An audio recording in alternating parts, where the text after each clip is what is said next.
Sir ये बताइए कि जो आपकी क्लास है वो तो धर्म विहीन है, उसमें हर धर्म के बच्चे आ रहे हैं, लेकिन अब धर्म और शिक्षा का तालमेल और तालमेल हो रहा है, क्या कहते हैं आप?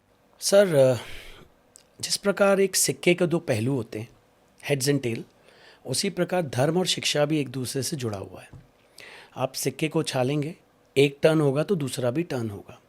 मेरे हिसाब से सर, धर्म वो ही जान सकता है जो शिक्षित हो।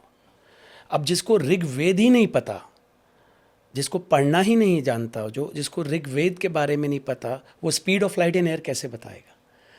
तो मेरे हिसाब से एक शिक्षित व्यक्ति ही असली धार्मिक व्यक्ति कहलाता है सर। भारतीय पुराण है, वेद है, इन सब में साइंस, मैथ्स, जिसको वैदिक मैथ्स भी कहा जाता है, ये सब भरी पड़ी है। लेकिन आपको ऐसा नहीं लगता कि हमने इन सब का त्याग कर दिया और हम 2 दूनी 4 पे आ गए? नहीं सर, हमने त्याग नहीं किया, हम मूर्ख बन गए। हमारे ही वेदों से फॉर्मूले निकाल के बाहर की यूनिवर्सिटी वाले उन फॉर्मूले की किताब बना के बेच रहे हैं और हम उन्हीं से पढ़ रहे हैं। आज बड़े बड़े स्कूल हैं, वहाँ पे वो बुक्स यूज़ हो रही हैं, हमारे वेदों से ही निकाले।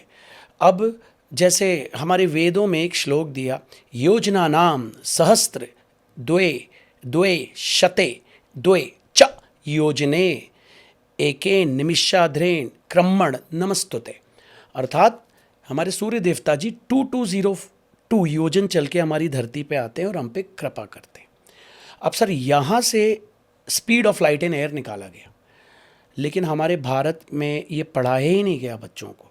अब speed of light in air 3 × 10⁸ metre per second जो निकाला गया, अब लोग सोचते हैं कि भाई वो बाहर की देन है। देन ये भारत की ही है, भारत के वेदों की है। तो हम मूर्ख बन गए हैं सर, क्योंकि हमारे यहाँ संस्कृत 12th तक कंपलसरी ही नहीं किया गया। ऐसा होता कि कंपलसरी हो जाता तो ये सब चीज़ें बच्चे जानते हैं।